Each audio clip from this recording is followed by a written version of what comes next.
Hi, my name is Ashwini and welcome back. We are learning Spring Boot framework, right? So till now we have completed these three videos. If you haven't watched these, I have created this playlist, Spring Boot full course. Just go to my channel, you will find this playlist and all the videos under it. What the videos till now we have covered. So without waste time, let's start today's agenda. So that is Spring Core. From this particular video, we will start our Spring Core. Till now, we have built some theoretical concept, right? Like what is the difference between framework and API, why Spring Framework is lightweight, because it helps us to understand upcoming videos, right? Okay, so let us start.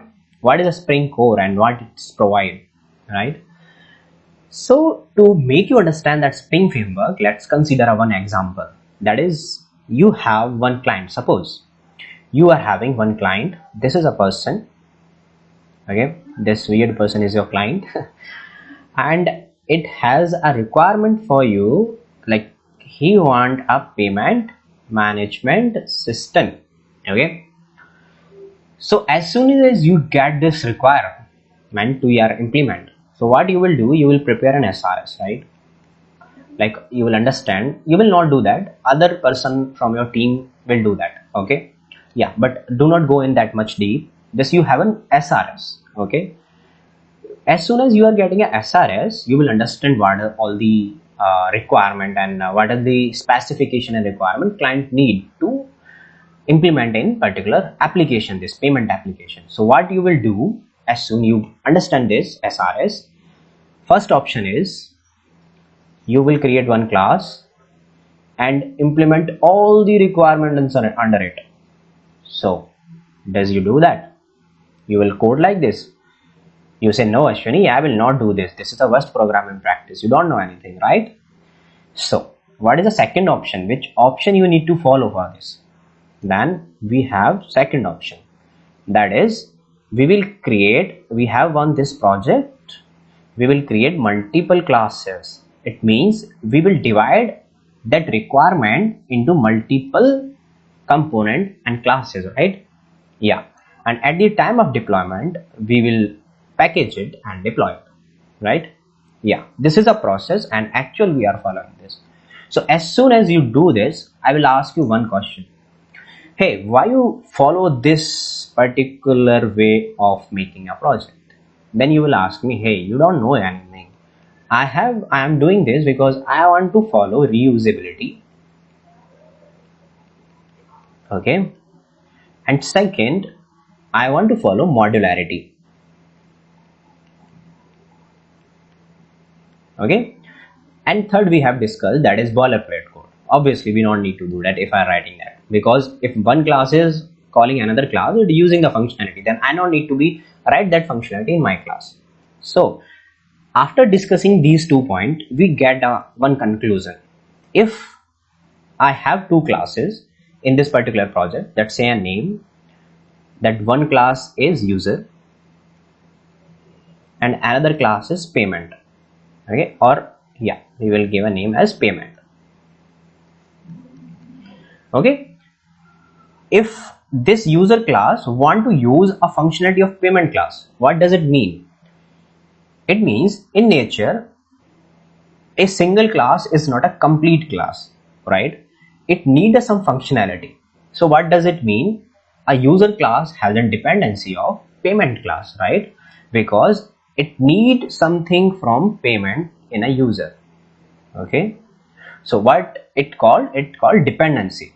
Okay, to use this functionality in user, you will write some code.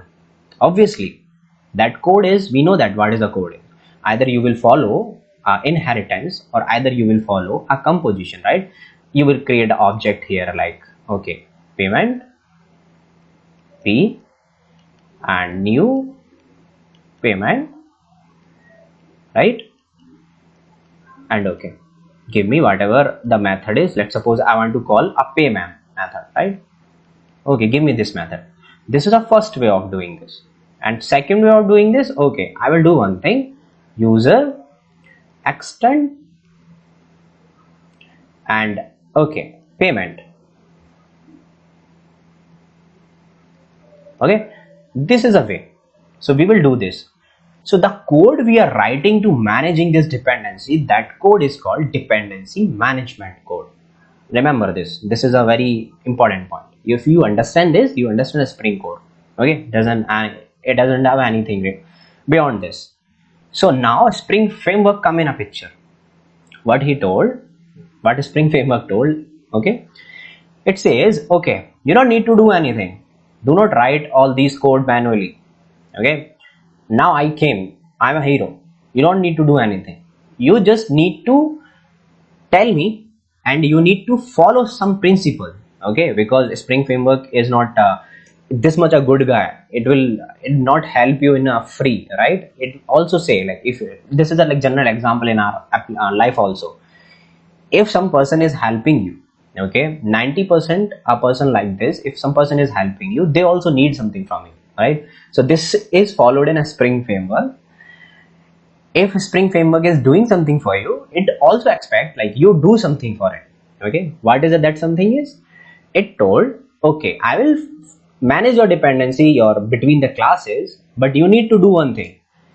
When you write a code for particular classes, you need to follow a certain kind of principles or patterns, like design patterns. So the first design pattern you need to follow, that is strategy design pattern. The first, like, when you need to follow design pattern. So as soon as possible, so inside design pattern we have strategy design pattern. Okay, so you will ask me, okay Ashwini, what is this design pattern says? Okay, so if you have not idea about design pattern, just consider like this. If you have some problem, reoccurring problem again and again that is occurring in your life, then after some time you will build some like permanent solution for that, right? So this followed in a IT industry or in a coding. Thus 4 people give some set of principles, like whenever like some type of problem will came, we have that solutions for them. Okay, so that solution called design principles, and inside it we have different design patterns. Okay, so with that solution called design patterns, and we have different principles. Okay, understand like this. So what this principle says, it has 3 points. Okay, need to remember what 3 point is. Let me change the color. First, okay, it says follow composition over inheritance. I will not write it full. Okay, and second, what it will say, it says, okay, if you are doing this, you followed this, then second principle is use interface.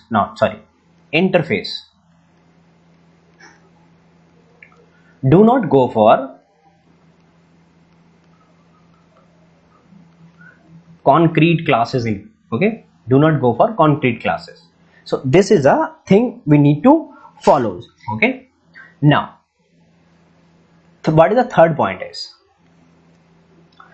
it says, okay, now you followed these 2 and third point, like first and second point. So it says my code is always ready for extension, like ready for extension, and close for modification. So why it is saying, let's suppose I implemented one class, okay, and you came and you modified something, and suppose we are using that particular class at 100 places in my project, and you have modified that class. So what do you think? The bug will come, obviously, like whole application will be down. So that's why it suggests to do not extend, so do not modify a code is ready for extension. We will discuss these all the points in detail in next lecture. Till then, I will see you in next video. If you have some questions related to this particular video, just comment it down. We will talk about it. Okay, till then you will follow me on LinkedIn or Instagram. Okay, see you in the next video. Bye bye.